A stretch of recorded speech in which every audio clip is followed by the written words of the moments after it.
The sun rises over Vienna, casting long shadows over fortified walls and bustling marketplaces.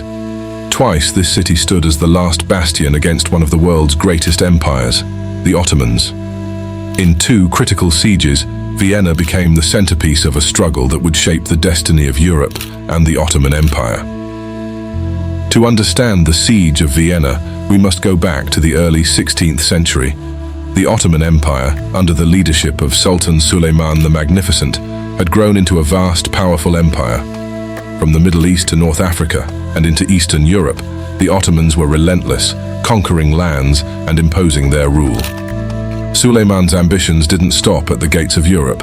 He aimed to conquer Vienna, a symbolic and strategic center, bridging Eastern and Western Europe. By seizing Vienna, he hoped to secure dominance in Central Europe. In 1529, Sultan Suleiman led an army estimated at 100,000 men toward Vienna. The journey was harsh.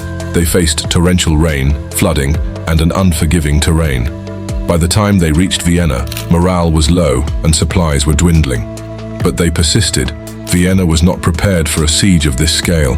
Only 20,000 defenders, including civilians and soldiers, stood against Suleiman's formidable force.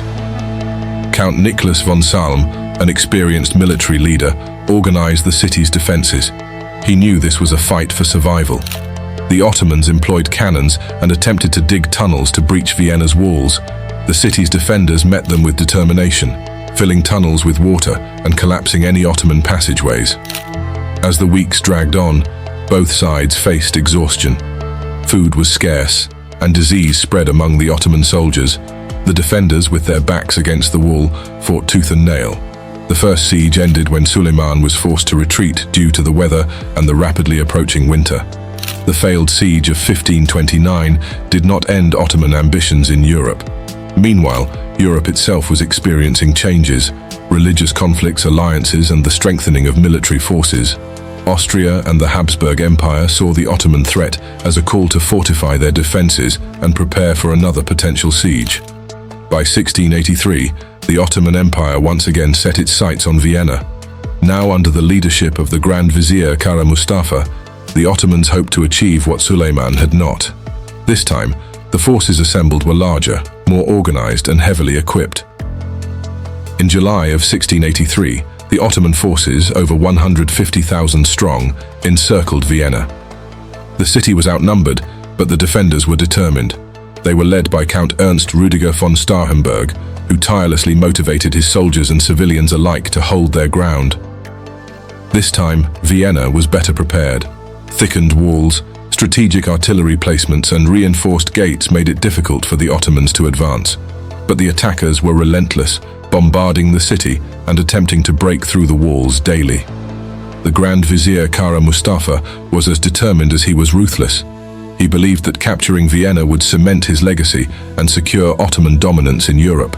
His siege tactics were unyielding: constant cannon fire, massive trenches, and tunnels. As Vienna's defenses were pushed to the breaking point, a coalition of European forces began to assemble. The Holy Roman Empire, Poland, and other European allies formed an alliance to save Vienna. Among them was King Jan III Sobieski of Poland, a brilliant military tactician. On September 12, 1683, Sobieski's forces launched a legendary attack. The Winged Hussars, Poland's elite cavalry, charged down the Kahlenberg mountain in what would become one of the largest cavalry charges in history. Their impact was devastating, breaking through Ottoman lines and striking fear into their ranks. Caught off guard and overwhelmed, the Ottoman army fell into disarray. The battle quickly turned, and soon Kara Mustafa was forced to retreat. The siege was broken, and the Ottoman dream of conquering Vienna came to an end. The victory at Vienna was celebrated across Europe. It marked a turning point, a moment where the Ottoman Empire's expansion into Europe began to falter. It was a rallying cry for European unity against a common adversary. As for Kara Mustafa, his failure at Vienna was not forgiven. Upon returning to the Ottoman Empire, he was executed for his perceived incompetence. The Ottomans, who had long been a formidable force, would never again threaten Europe as they once did. The Siege of Vienna remains a defining event in the history of Europe and the Ottoman Empire. It symbolizes a clash of empires, cultures, and ambitions. To this day, The legacy of those battles is remembered as a testament to human endurance and the complex, often turbulent relationships between East and West. The city of Vienna stands tall, a testament to resilience, a witness to history, and a city forever changed by its past. So this was the amazing and bravery resilient story you have watched, and I hope you guys will like and remember this story. If you enjoyed this deep dive into history, don't forget to like, share, and subscribe for more stories from the past that shaped the world we live in today.